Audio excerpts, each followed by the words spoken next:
Time machine question. You go back in time, what 3 events in history would you change that you think maybe set us up in a better trajectory? I would go back and undo the greatest looting operation in human history called the Protestant Reformation. How about that? Shots fired. Shots fired, indeed.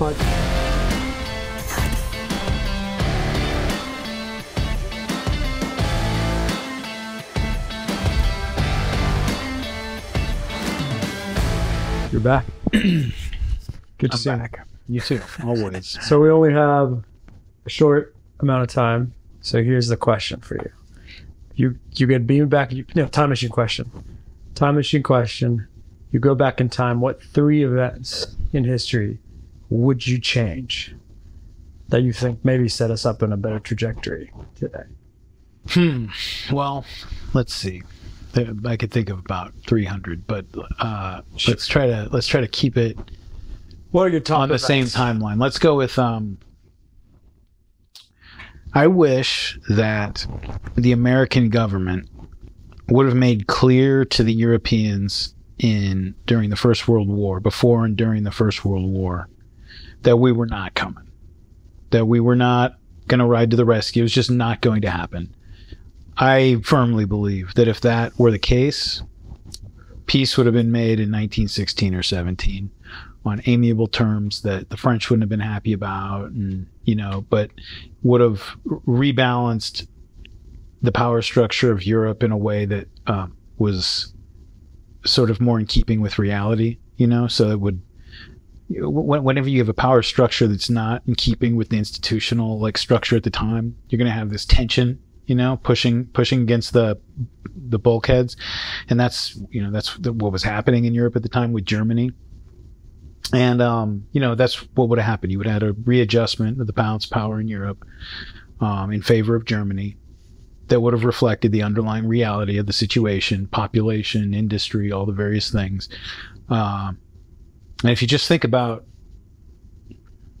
the consequences that flowed from that, imagine if the war had ended in 1916 and the Tsar goes back to his winter palace and the war's over and they start, working to reform there, which they had been doing for decades already. They were industrializing, maybe you avoid, that whole nightmare with the Bolsheviks.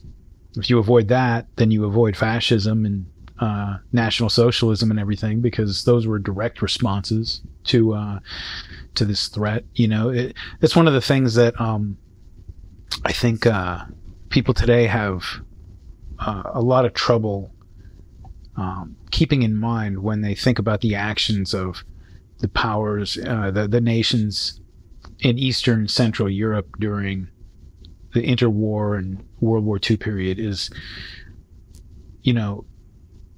nobody, this is like after a 20th century just packed up with horror after horror after horror. We really have trouble kind of really understanding how unprecedented what was going on in the Soviet Union was. I mean, nobody had ever seen anything like this. You're talking about not, the Mongols want to take your city and they tell you that if you don't surrender, we're going to kill you all. And they do that to make an example of you not like that. No. We took the city. We're in control. And now we're going to go to work on you. Now that we've got you, now we've got plans for you. And in peacetime, killing millions, tens of millions of people.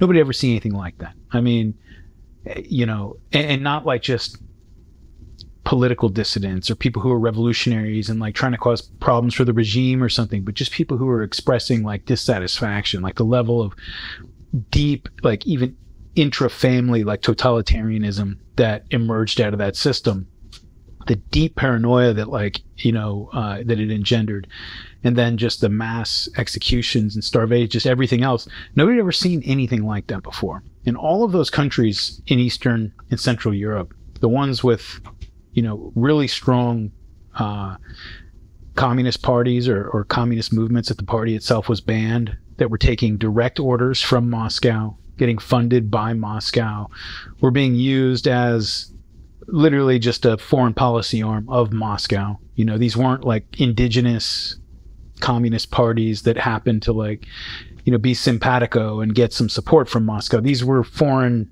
agents, you know, in these countries. And you go to a place like Germany, a place like Poland, you're talking about like very, very strong organizations, you know. In fact, and so when you think about that and realize that, like, you know, these people aren't looking across an ocean and watching this happen. They're looking across just over the horizon, and millions of people are being butchered. And those people who are doing that, they want to take your country and bring you under the same system. And you've seen what happens to other countries that fall under their power. And so it provoked just a lot of extreme reactions because, you know, the threat was truly unprecedented. I mean, you know, it was essentially like your nation being reduced to slavery and genocide, you know. And so, yeah, you got a wide range of right-wing authoritarian reactions. You know, National Socialism was one. Fascism in Italy was another.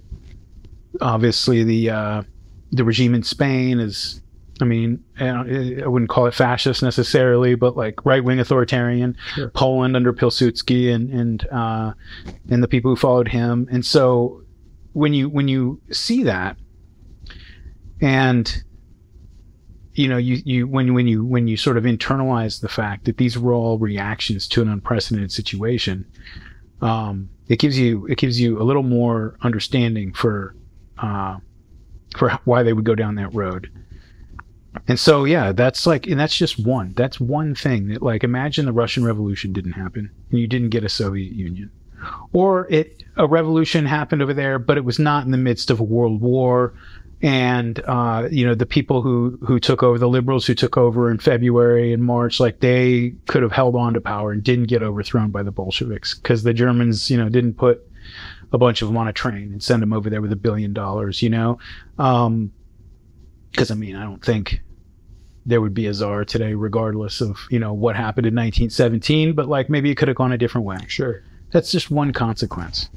If you then look and say, well, okay, what if, I mean, this is like kind of trite to say, everybody kind of mentions this nowadays, but like if there, you know, if World War I had ended before things went really bad in 1917, it's almost a certainty there would not have been a Second World War. Especially if, you know, if the Germans had broken through on the Marne at the very beginning in 1914 and occupied Paris and routed the British Army and stuff, you might have had another World War. Maybe it wouldn't have happened in 1939 and under those circumstances. But there's a good chance that the Germans would have bitten off more than they could really chew. That was going to create resentment the other direction. Sure. You know, that from France and others, and you kind of got a little bit of a taste of this when, although this is complicated too. Like, people will point out, I know Victor Davis Hanson likes to point out that in the First World War, I mean, he defends the Treaty of Versailles because he says, well, look at the Treaty of Brest-Litovsk with between the Russians and the Germans in World War I when the Russians pulled out, and this is the Bolsheviks at this point. He said, you know, this was incredibly punitive, like this vast amounts of land that the Germans were taking away from them and all these things. That's true. One thing he doesn't ever mention, and I wish he could, you know, I had breakfast with VDH once. I doubt he remembers it now. But was at one of the digital statecraft summits. He was just there by himself at like 6 a.m. So I went and sat with him and had breakfast with him and talked to him for a while. And I've heard him talk about this topic a few times, and it's always like kind of bothered me. And I wish I would remember to ask him, you know, look, we've got a lot of reports. I mean, from, you know, like command memos going back to German high command to memoirs and everything else, that the Germans are going into the East. We're talking about World War I here, as the Bolsheviks are taking over and the Russian Civil War is getting started. And they are being met with hordes of refugees with the most insane stories that they have ever heard, saying, please save us from these demons, you know? And so, yeah, complicates the Brest-Litovsk question of like how much land they took. Like in a lot of ways, I think that was the only humane thing to do, you know, to protect those people, whether or not the Germans had that in mind when they did it. But, and so, yeah, I mean, at that point, you're getting into, when you start with something like that formative, you're getting into, like, it's like asking, what if the Assyrians, after they wiped out the 10 northern tribes of Israel, hadn't packed up and gone home when they were besieging Jerusalem? Mm-hmm. And they did the same thing to Benjamin and Judah that they did to the 10 northern tribes. They're just gone. They're out of the picture in the 8th century BC. And now try to describe subsequent history. Yeah. There's no Jews starting in like 800 BC, 700 BC. You can't even do it. I mean, it's just, we would be on an alien planet if that was the case, right? And it's almost, I mean, to a lesser degree, sure, but like when you start fiddling around with World War I, you're doing something like that. I mean, because the entire 20th century just plays out differently. Mm-hmm. You know, if you don't get the Soviet Union, you don't get World War II, you don't get fascism, you don't get the Cold War, you know, which, I mean, in and of itself is like, when you think about what the Cold War was, really like you know, you really had like today we can look and say that like the US and China are like the two great powers in the world, the two real great powers, right? That they're kind of rivals and facing off or whatever. But there's a lot of lesser powers that can still hold their own and act independently. And, you know, whether you're talking Russia or China or just even the EU, Nigeria, you know, just there's a lot out there. For all the talk about like unipolarity, like it really is a multipolar world in a lot of ways. Mm-hmm. To have for, you know, several decades, like a truly bipolar world, I mean, where, you know, there was very little neutral ground. And if you were neutral ground, then you were a target, you know, from one side or the other that wanted to pull you into their orbit. And really, like, the entire world was brought into this binary. Really, and the fact that those two binaries were facing off with nuclear weapons, I mean, just, it's really wild, right? And it shaped the whole way that we conceptualize foreign policy, the way we, you know, here in America, of course, like the way that we conceptualize our own role in the world. But then even, you know, you think about like the Cold War. I think I might have mentioned this the last time we talked about how, you know, if you go back to 1939 when the Second World War started, just the government was a tiny fraction of what it is now. And so like literally 90% of the government, 99% of it probably, has grown up where in an environment where the primary focus was to be geared up to fight a global war, whether World War II or the Cold War. And it's something that really did like leak into, you know, our domestic policies. I mean, just you don't get the National Security Act of 1947. You don't get that. You stuff. Don't get even I would even say, like, not that this wouldn't have happened, but at some point, maybe in a different way, but like the way civil rights went down. Yeah. You know, what you talked about was a response to communism in some ways. Yeah, right. Okay, yeah, we did talk about it. So yeah. I mean, it really was, you know. You have Eisenhower. He wasn't some soft-hearted, you know, guy when it came to these things. Like, he was looking at the global chessboard and saying, we're getting killed out here in the propaganda war, you know. We're trying to get African countries that are non-aligned right now to side with us over the Soviet Union. And the Soviet Union's pointing to Alabama and saying, case closed, right? Yeah. And we're losing that argument. And so we got to fix this, you know. And so it's not to say civil rights wouldn't have happened. I think whether it would have gone down as traumatically as it did, you know, in ways that ended up splitting us, you know, along lines that I think are still splitting us today. Yeah. And especially when you add in the ideological element of that the Cold War brought to it, where, you know, the big push, and this was like the big shift that happened in the civil rights movement as you went through the 1960s, was, you know, it started out as and this is like, you know, when Martin Luther King and the SCLC was kind of at the helm of the movement, it for whatever else you want to say about King's personal life or his motives or just any of it doesn't matter. Like the point is, like, that I think is interesting is that this was an American movement. He was saying, look, we're Americans too. Americans are owed these rights, and you're not meeting your end of the bargain here. Like we're being kept out of something that we are supposed to be a part of, and we demand entry, right, to the full privileges of American citizenship. Mm-hmm. And as time went on and the post-colonial movement started kicking in, you start getting these African regimes that are popping up I mean, again, this is like another thing you have to really put yourself in the mindset of. So you have to remember that, like, when the first African countries started breaking free of colonialism and declaring their independence in the 50s and 60s, that for all time, like all the like the black slaves who had been in America and then the people living under Jim Crow, for pretty much our entire history, they never heard of an independent African country. Sure. They had been colonized for hundreds of years, right? And so the whole idea of, like, you know, that black people were capable of doing that, like, it's just, if they don't exist and your grandparents and great grandparents have never heard of it existing, no precedent. It's not a part of your, sure. You know, it makes something like slavery or Jim Crow like just sort of seem like part of the natural order, you know, to a certain extent. And so you start seeing that for the first time, and you start seeing the swelling of pride based on race, you know, and the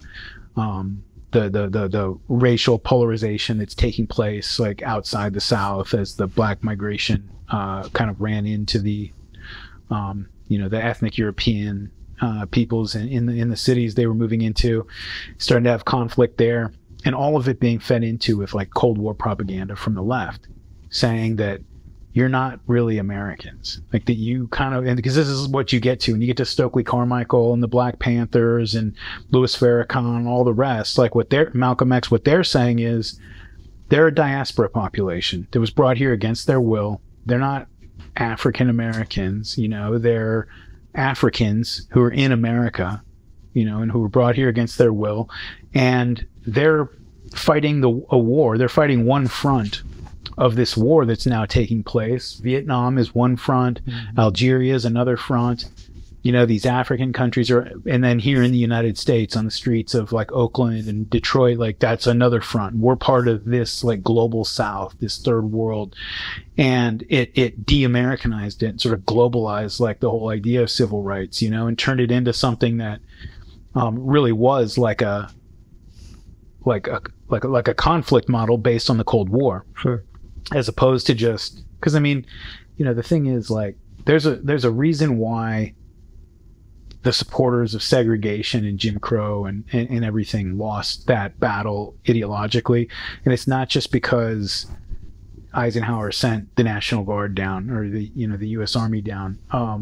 It was because, you know, Americans, it was fundamentally, like, in contradiction with the way that we understand ourselves. Sure. And the values that we profess from our founding documents, but really built into our hearts. Like, it just was, you know, and you were always going to lose that battle once it became a battle.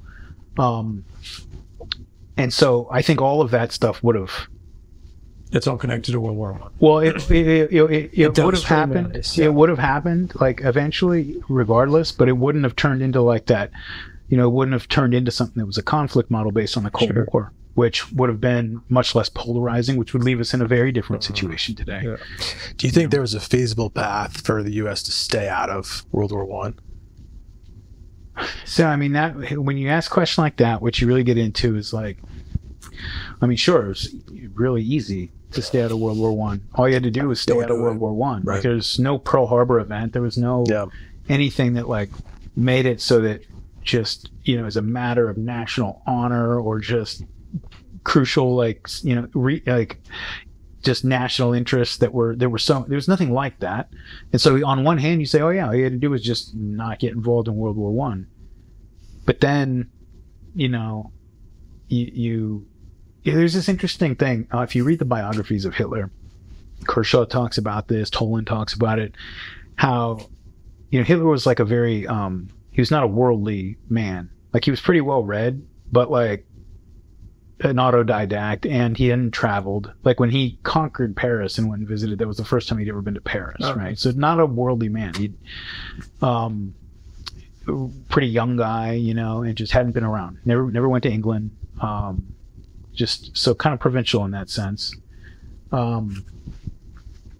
And one of the things that his biographers comment on is how he couldn't get it through his head that once France and Britain declared war, that when democracies declare war, you can't just turn it off. Like there's nobody up at the top who can be like, all right, we made a deal, I changed my mind. No. Like that's not how democracies work over here. We have all these moving parts that when those gears get spinning, they're spinning, and that's it. And like you got to play that out, you know, to a degree. And he just couldn't understand. He's like, why are they, you know, not responding to this or that? It's like, because, you know, you provoked them to a certain point that now those gears are moving, and you just have to deal with this situation as it is. He just couldn't get that through his head.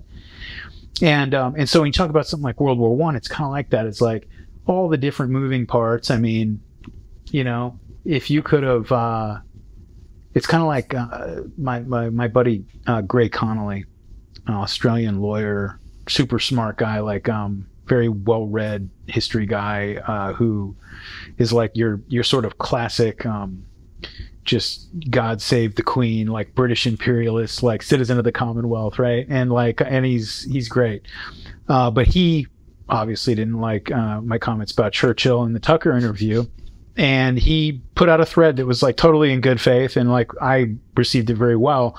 The point of his thread, though, was not really to contradict anything that I was saying about like the general, say, like dynamic of the conflict and its escalation. But he pointed out and did a good job proving this out, I think, that well, it wasn't just Churchill. You could have swapped out Churchill with anybody in the British establishment and the same exact things were going to happen. And so it's not fair to like pin all this on Churchill. And I am happy to defer to him on that. And I think, you know, I think he's right anyway. I mean, in general, I don't like personalizing stuff like that, you know, but like,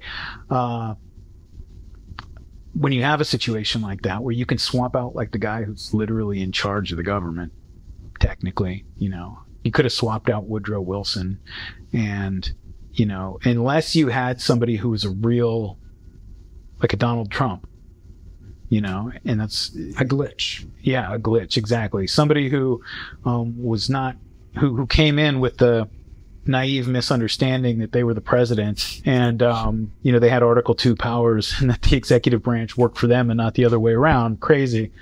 Unless you had somebody like that, you know, probably going to get into World War I. You know, just because the weight of the incentives, all the things that are bearing down on that decision, that by the time it gets to the point of, you know, like you got to think, like what president, again, other than like a Trump, maybe like a Teddy Roosevelt or something, is going to have, you know, the leaders of both parties in the Senate, the leaders of both parties in the House, the national press, like all of his donors and just whatever, all come to him and be like, we've come to this decision. This is the direction we need to go. And he's going to stand up and say, well, no, we're going the other direction. There's just not, I mean, it's not even a matter of like personal will or anything like that. It's just, you know, talking about like a tidal wave of influence at that point. Sure. And so, yeah, like it was totally doable for us to stay out of World War I. But again, the key for me is not that we should have stayed out of it. It's that we should have made clear to everybody involved that we were not getting involved. Yeah, not just look the other way, but just saying, because this is your thing. Like you had in like 1917, you had mutinies up and down the French lines. Like the French army was like damn near in full mutiny. They don't want to fight us. And pretty much like didn't go on the offensive for the rest of the war because the officers were like, I don't think I can order them over the top again and not get shot by my own men. Like they were just not doing it, right? That's where they were at. When you get to a point like that, that's a point where you start to talk about peace. You start to come to the table and talk about peace. But if the French and the British are sitting there saying, we just got to hold out a little bit longer, you know, eventually America will come over here and we can win this thing. It's what we're seeing in Ukraine right now. Mm-hmm. You know, like any rational person, if this was Russia and Ukraine and that's it, well, first of all, it never would have happened. Sure. But let's say it starts and it's just Russia and Ukraine. You know, somebody gets elected, real like rogue president, super charismatic, that brings all of his allies into Congress with him and stuff. And the American government is just like, yeah, we're not a part of this anymore. And we're not going to be a part of it. And it just is very clear that you can elect the next president. We're not going to be a part of it. They would have made peace in April of 2022. Sure. You know, and maybe it would have been along lines that, you know, Ukrainian nationalists would not be happy with or whatever, but there'd be a million people who would be dead, you know. And but that hanging that out there, this sort of promise, like that maybe or probably, hopefully, like one day America's going to come and make this whole thing worth it. Take the whole sunk cost fallacy and turn it on its head, because now you won, and you're going to, like, it's going to make everybody who's died, everything that's happened, it's going to make it all worth it. It pushes things toward, you know, toward escalation. And when you have like conflicts like this, like there's a certain element of like, once they go past the point where they make any sense from any kind of like national interest perspective, where now you're just like fighting and killing and fighting and killing, and nobody is even exactly sure why you're not talking peace, you start to get like a level of bitterness and hatred that does not go away, you know.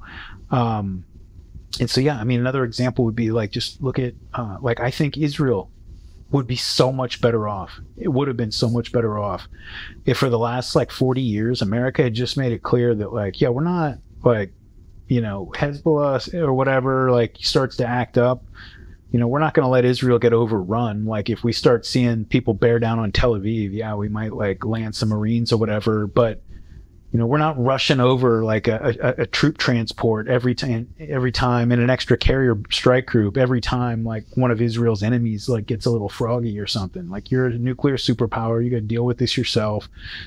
I think they would have found it in their interest long ago to make friends with, you know, because there are Arab countries that we're seeing now, sure, they're perfectly capable of, like, you know, talking to them under the right circumstances, that they would have been incentivized to do that.